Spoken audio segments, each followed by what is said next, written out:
السلام عليكم ورحمة الله وبركاته. اللهم صل وسلم وبارك على سيدنا محمد وعلى آله وصحبه أجمعين. ازيكم عاملين ايه؟ يا رب تكونوا بخير وصحة وسعادة. قبل ما ابدأ الفيديو بتاع النهارده ما تنسوش الاشتراك في القناة وتفعيل زر الجرس على كلمة الكل عشان يوصلكم مني كل جديد بقدمه. هعمل فاصوليا وبني ورز.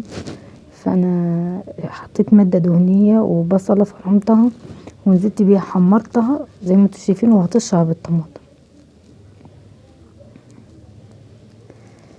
اول ما التقلية بتتسبك بحط بقى الملح المبهر والبابريكا وفلفل اسود، التوابل يعني بتاعتنا، توم باودر لو انت حابه.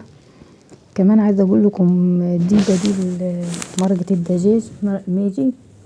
كمان عايزه اقول لكم انا بنقع الفاصوليا الناشفه دي من بالليل، مش يعني بصوا بحب انقعها من بالليل، بتوفر عليا الوقت اكتر. لكن لو انت ما نقعتهاش من بالليل اديها سلقه. بصوا انا دي نقعيها من بالليل، بتبقى شايفين بدأت بقى تدخل الطراوه فيها. دي بايظه دي رميتها. فزي ما قلت لكم انت ما نقعتهاش من بالليل او نسيتي، لان انا برضو بعد ساعه بنسى. اديها كام غلوه على البوتاجاز بس هتروح برضو هي. لكن انت لو عايزه رأيي الافضل ان انت تنقعيها من بالليل يعني بس. وهسيبها كده لحد ما وبعد كده لو عندك بقى مرقه او شوربه بتاعت فراخ بتاعت لحمه حطيها. ما عندكيش، انا ما عنديش، حطيت اللي هي ماجي وهكملها بميه. حطيت يعني البودره. عندك ماجي يعني مرقه الدجاج مكعبات تمام، عندك البودره تمام. بس هنا هعمل رز بشعريه. هنا حطيت المادة الدهنية سواء سمنة او زيت او اي حاجة، وهقلب كيس الشعرية لحد ما يحمر معايا. انا بحب لما اعمل رز بشعرية ادوس شوية في تحمير الشعرية، اخليها يعني غامقة شوية، عكس الكشري. لما بنعمل رز والشعرية بتاع الكشري بنخلي الشعرية لونها فاتح، ما بنحمرهاش قوي. لكن في الرز ابو شعرية يعني تبقى الاحلى والافضل ان انت تحمريها، اديها سن التحمير شوية. بس هفضل اقلب فيها. طبعا انت ممكن تحط زيت، بس ممكن تحط زيت على سمنة، زيت على زبدة، سمنة بس، زبدة بس. يعني المادة الدهنية دي بتبقى حسب انت رغبتك فيها وعايزة تعمليها ازاي تحطي ازاي. هنا الفاصوليا اهو حطيتها لسه، كانت اهي لسه حتى ما غلتش، لسه ما غلتش. بس هنرجع تاني للشعرية، لان زي ما انا قلت لكم انا عايزاها تبقى حمرا، تبقى حمرا يعني. بس فهسيبها لما تحمر معايا جو. اول ما تحمر كده باللون ده حلو اروح انزل بالرز. انا ببقى غاسله الرز ومجهزاه جنبي، بحيث ان اول ما الشعريه تحمر اروح انزل على طول بالرز اطشه.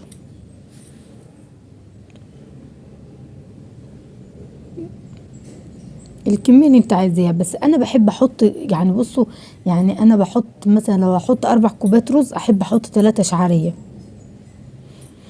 يعني بخلي الشعريه كمان كتيره بس مش اكتر من الرز يعني الصراحه يعني. لكن ايه بتبقى كتيره. لما بتبقى كل ما بتزودي في الشعريه والله بيبقى الرز او الشعريه ده طعمه احلى واحلى يعني. وجربي وهتشوفي كمان، هتجربي وهتدوقي وتشوفي ان انا بتكلم معاكي صح. بس هقلب شويه كده اهوت لحد ما يفكوا من بعضيه، وبعد كده هنزل بالملح.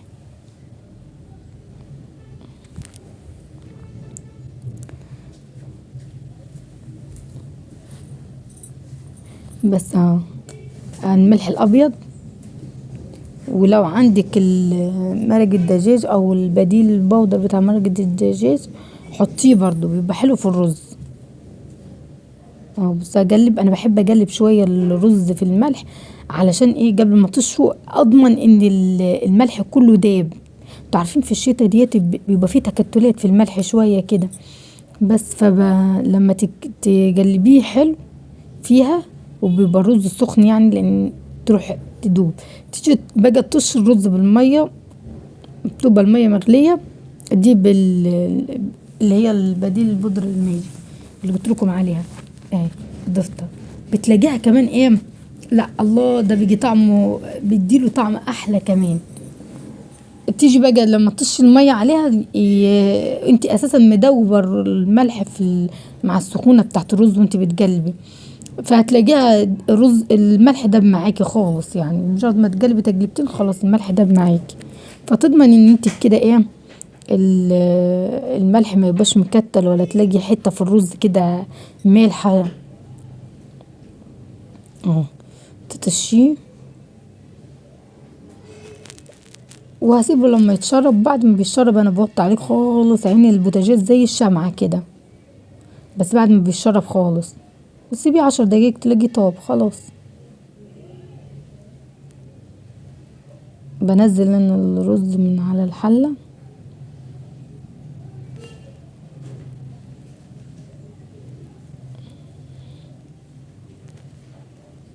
بس، وبعد كده هغطيه واسيبه.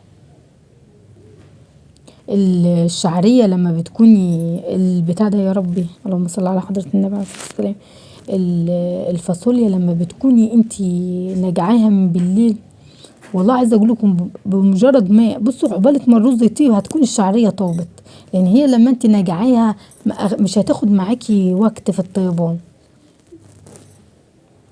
فهتكون معاكي الفاصوليا طابت. طبعا ما الرز يطيب ويكون الفاصوليا معاكي طابت على طول. بصوا بقى الكريسبي ده حلو جدا والله، طعمه بيفرق في البانيه خالص، عايزه اقول لكم يعني طعمه في البانيه بيفرق. فانا بجيب كيس البقسماط وبحط عليه شويه كام معلقه كده اهو، واقلبهم بيدي طعم حلو جدا. بصوا بقى عايزه اقول لكم على حاجه، انا رحت جربت البقسماط السايب، قلت لا اجرب البقسماط السايب على اساس ان هو ارخص شويه من البقسماط، كيس البقسماط اللي بنجيبه. انا جربت عند عطار تقريبا، العطار ده كان حاطط عليه كركم، فاللي هو عارفين لما جيت حمرت البانيه وحطيت البانيه على، بصوا بقى الخلطه، بصوا انا ولا بحط بيض ولا اي حاجه. هقول لكم قصه البقسماط السايب اللي حصلت معايا بس لما اقول لكم انا بعمل ايه. بصوا اهو انا كيس البقسماط، بس ده كيس بقسماط انا جايباه وريتلكم وانا بفتحه، وحطيت عليه كام معلقه من اللي هو الكريسبي، وده دقيق يا جماعه. بصوا انا ولا بيض ولا حاجه، باخد بس بزود البانيه شويه ميه، باخد بصوا البقسماط اهو انزله في الدقيق وانفضه، وارجع بصوا انزله في الميه وبعد كده في البقسماط. شايفين الطريقه دي حلوه خالص، وبتوفر معانا في البقسماط قوي، ومش بتاخد دقيق كتير. بصوا اهو يعني انا حطيت شويه انا طبعا غسله البانيه ومحيجاه بصل وفلفل وتمام، بضيف عليه شويه ميه، ولو هو عايز ملح احط له، مش عايز خلاص. وبعدين بجيب طبق فيه الدقيق وطبق فيه البقسماط زي ما انتم شايفين، انزله في الدقيق، وبعد كده ارجع انزله في الصينيه اللي فيها الميه بتاعت البانيه اهو. بصوا اهو، وهحطه في الدقيق شايفين، وبنفضه من الدقيق وبرجعه تاني في الصينيه، وبعد كده اروح ايه بالبقسماط. يا ولا بحط بيض ولا حاجه، البيض غالي دلوقتي ومش الصراحه، كتر خير اللي بيعمل اكل دلوقتي والله.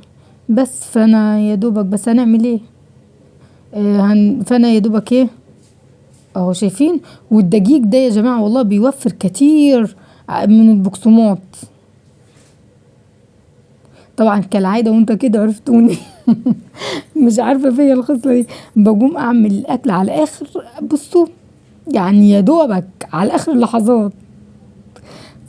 طب ما انت من بدري يعني عليه، ما كنت قمت من بدري وعملت، بدل ما انا بابا برمح عشان اعمل اكل.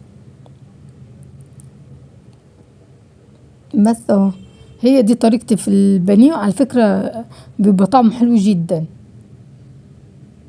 عملت الكمية كلها وجبت الطاسة بتاعتي حطيت فيها شوية زيت.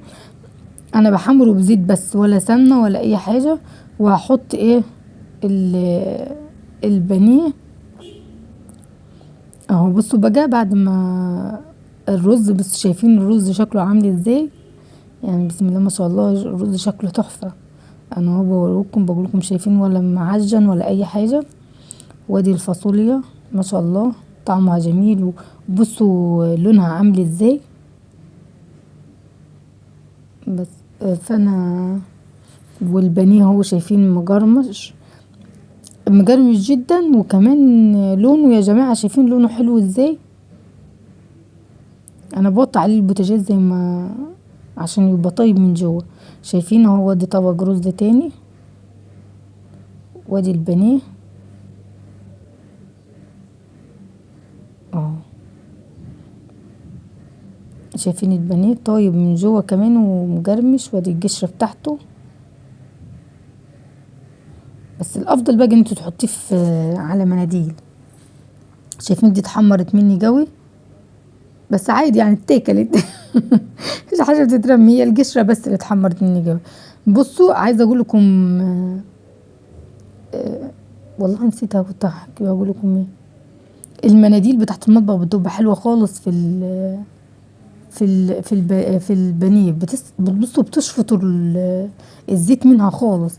فالافضل يعني لو انتي كده لا اعملي هاتي مناديل مطبخ وحطي عليها البانيه بتبقى احلى واحلى يعني. بس ويا رب الفيديو يعجبكم والسلام عليكم ورحمة الله وبركاته.